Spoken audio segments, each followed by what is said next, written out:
If the Sixers get lucky, get the number one overall pick in the NBA draft, and land Cooper Flagg, he would change everything for the Sixers organization, both this season and in the future. And I'm going to explain why here on today's show. Before we get into it, don't jinx it. Don't be the one who's the reason why the Sixers do not get Cooper Flagg. If you want the Sixers to win the lottery, get that number one overall pick, and draft Flagg, I need you to hit that thumbs up icon and like the video. I can see if you don't.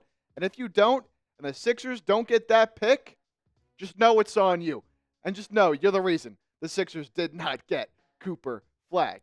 Now, before we get into exactly where he excels and why I think for this Sixers team in particular, it would change everything, I want to address this right away because when we've talked about Flagg in the past, and I know I'm going to see it on today's show, people are saying it's a pipe dream. It's not going to happen. There's no way the Sixers end up with that number one overall pick. Why are we even talking about it?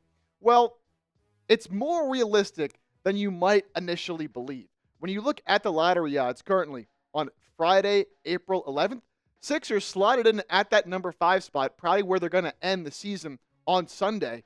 Top 3 teams, Wizards, Jazz, Hornets, all have a 14% chance of landing the number 1 overall pick. Then you get the Pelicans at a 12.5% chance landing the number 1 overall pick. And the Sixers in there at number 5, 10.5% chance that they get the number 1 overall pick in this year's draft.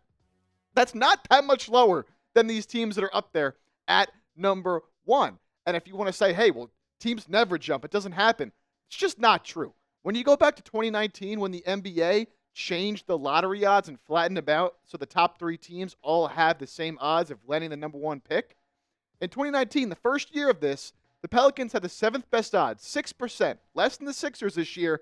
They jumped to number 1, landed Zion Williamson.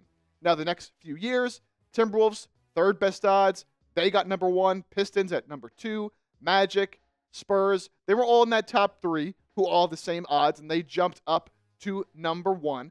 But then just last year, we saw the Atlanta Hawks jump up from the 10th best odds. They had just a 3% chance of landing the top pick, and they were able to jump up and, of course, take Zachary Risachet. So it's not out of the realm of possibility for the Sixers to jump up with those 10% odds. Now, there's going to be people as well that say, oh, but the NBA, they rigged the lottery. They do it behind closed doors. No one even really sees how it's done. And there's no way Adam Silver and the NBA would want to reward the 76ers for the way they've been taking at the end of this year with that pick. They're not going to let it happen. Look, one, the NBA draft lottery, I don't buy into the whole it's rigged thing. But also, you think about where the NBA is at, right? They've been struggling a little bit with their ratings. And you look at those top 5 teams, currently Wizards, Jazz, Hornets, Pelicans, Sixers. You don't think Cooper Flagg being on the Sixers and immediately going to a team where he would have a chance to shine in a big market on a team that should be competing for a top seed in the East next season if they stay healthy? I think the NBA would rather see him on the Sixers than a team like the Wizards or the Jazz or the Hornets. You could argue maybe the Pelicans, but I think if you do want to go with the whole the lottery's rigged, the NBA decides the outcomes, I think the Sixers would be a pretty interesting destination for Cooper Flagg from the NBA's perspective. Now, when we start to talk about Cooper Flagg as a player, far and away the number 1 overall prospect in this draft, right? But I think he's more than just the best player in this class. I truly think he is a generational prospect, and I know people throw that word out there a lot, generational. Oh, the number 1 pick is always generational. I mean, look just last year, Zachary Risachet, some of the top guys in that draft weren't even close to where Cooper Flagg is right now.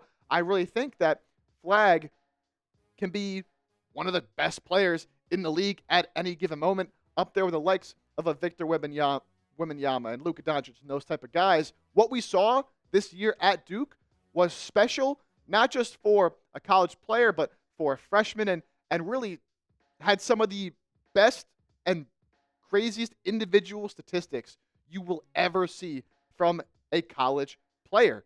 Lone year at Duke, just over 19 points, 7.5 rebounds, 4 assists, shooting efficiently, 48% from the field, and where he really impressed, 38.5% from 3 with his skill sets, with his size, what he does on the floor on both ends. It's just not something you see come around all that often, and that's why I think I would classify him as a generational player, even though some people would argue against it.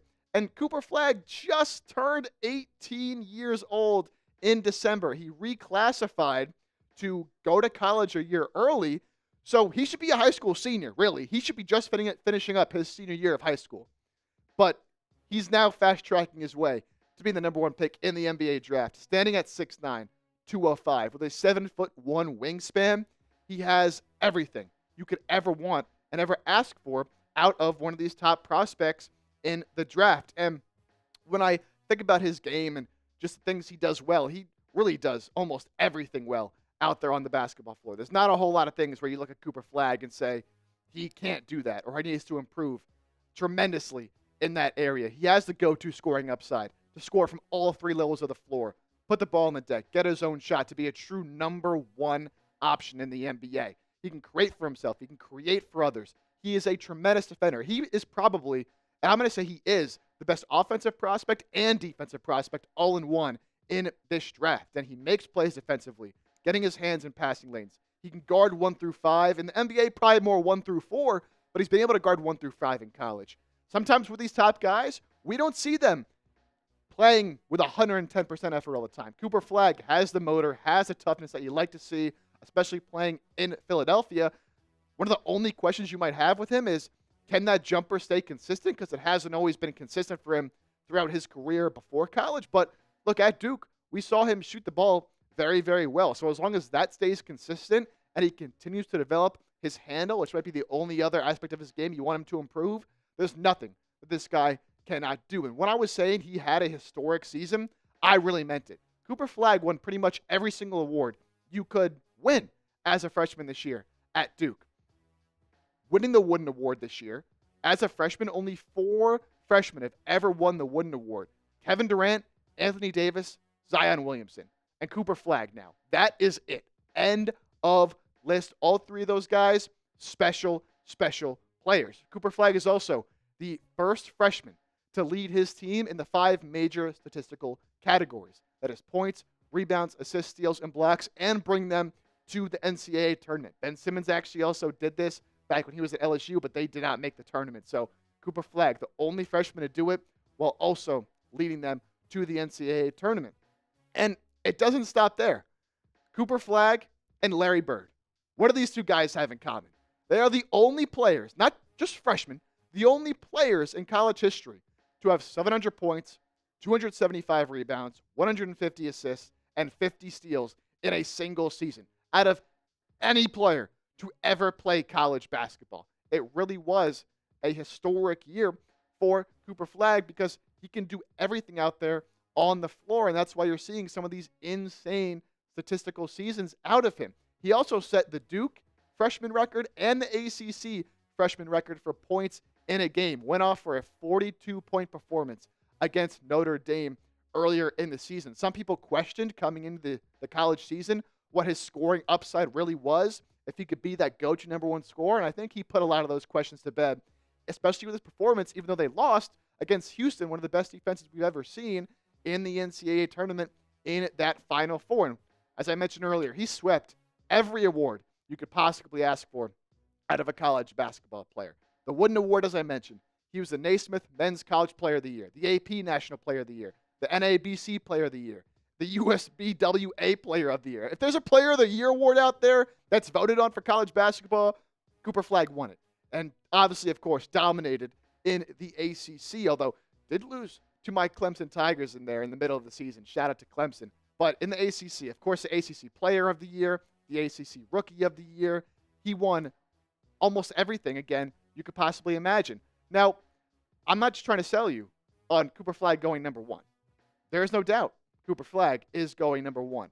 I'm trying to sell you that he is generational and that he would truly change everything for Philadelphia when it comes to this team's future outlook. So coming up next, I'm going to explain exactly why, particularly with the Sixers, because I think with the Sixers and their current situation, landing a player like Flagg, well, really only landing Flagg, would change what their team looks like for years to come, but even just next season. Before we get there, I want to give a big shout out to today's sponsor. That is GameTime, the best place to get your ticketing apps. GameTime makes getting tickets even faster and easier, and prices on the GameTime app go down the closer it gets to the start of your event. Right now, if you download the GameTime app, use code ChatSports, you get $20 off your first purchase. Terms do apply. You can see the view from your seat. You know what to expect before you get to the arena.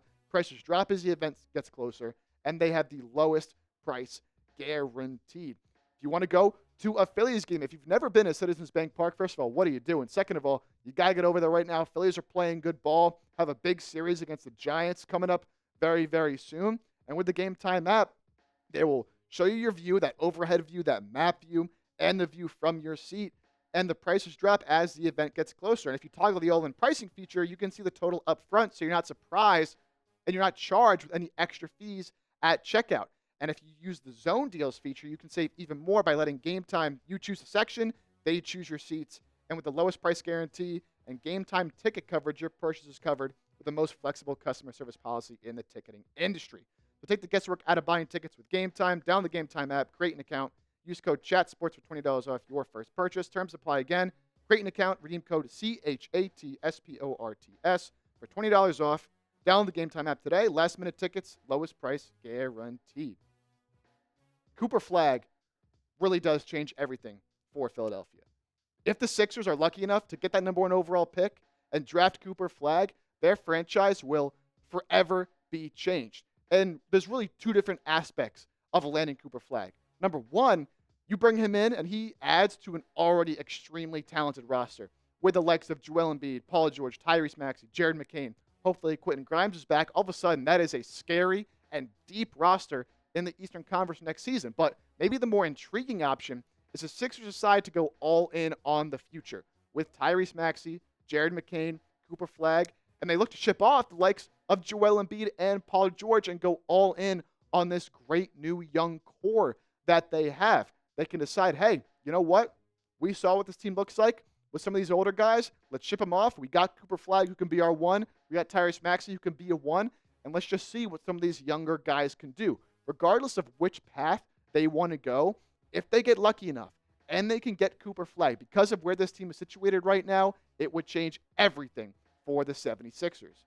Now, of course, landing Flagg does lead to some difficult decisions, particularly when it comes to free agency. Because the Sixers, we know, Gershon Yabusele is a free agent, Kelly Oubre is a free agent, Quentin Grimes is a free agent. So if you get Flagg, I'd assume Gershon Yabusele is probably gone. And I think Kelly Oubre might be gone too. I know they want to bring back Quentin Grimes, so I think they figured out a way to do that. But because Flagg, at the number 1 pick, will be making about $12 million, I do think you'd have to make some tough decisions, but you're willing to do that with a player like Flagg. And then heading into next year, if you do decide to hold on to your guys and make a one final push for it with some of the veterans, you could have a starting lineup of Tyrese Maxey, Quentin Grimes, Paul George, Cooper Flagg, and Joel Embiid. Look, assuming health, and we obviously can't just assume health with this team, that is up there with some of the best starting fives in the entire NBA if Cooper Flagg is what he's proven to be and shown to be so far in college, and if you can get some better play out of Paul George and Joel Embiid next season. But if you decide to go the other route and you decide ship off Joel Embiid, ship off Paul George this offseason, then you could be looking at a team like Tyrese Maxey, Quentin Grimes, maybe bring back Kelly Oubre if you save some money by trading off some of these older guys, Cooper Flagg, and Adam Bona, and then, of course, whoever else you pick up in the second round of the draft, and then whoever you get back in these Paul George, Joel Embiid trades, pick up in free agency, whatnot. So this wouldn't be the definite starting lineup, but it definitely looks a lot different if you ship off those two guys. Now, for me, I would keep Paul George and Embiid for one more season and see if you can get some better injury luck and get better health on the team, and see adding in Cooper Flagg as that sort of final connective piece in the starting lineup. If you can make one final run for it, because he's that talented, you would have a lot of scoring on this team, guys that can create shots for themselves and create shots for others. Then, after 1 year, if it doesn't work again, if Joel Embiid is still injured, if Paul George is still injured and plays poorly, then I think next offseason, you can blow it all up, send Embiid out in a trade, send Paul George out in a trade, and then just go all in on the future after next season. But I would like to see, at least for 1 year, what this team could look like. After that, totally fine by me. If they lose again, first round, second round, if they don't make it to the conference finals, I think that's when you can start to look ahead towards more of a young core, because it would be a pretty good young core with Tyrese Maxey at 24, Cooper Flagg, who again just turned 18 in December, won't be 19 until the following December. Jared McCain, just 21 years old. Bring back Quentin Grimes, just 24. You have Adam Bona, Justin Edwards at 22 and 21. You have a second-round pick in this year's draft. That combo of Tyrese Maxey and Cooper Flagg with Quentin Grimes, man, that could be very, very scary, especially if you get some picks in return for trading Paul George and Joel Embiid. So let me know if the Sixers do get lucky enough, about 10% chance of happening, to get Cooper Flagg, would you trade Joel Embiid and Paul George this season? Give me a T for trade. Give me a P for pass. Let me know where you stand here on Cooper Flagg. Before we hopping out of here, be sure to hit that sub button. The draft is only getting closer and closer as we near the end of the season. NBA Draft Lottery about a month away now on May 12th. Going to have the best draft coverage and offseason coverage right here for you on 76ers Now. Do not miss a thing. Hit that sub button, and we'll see you next time.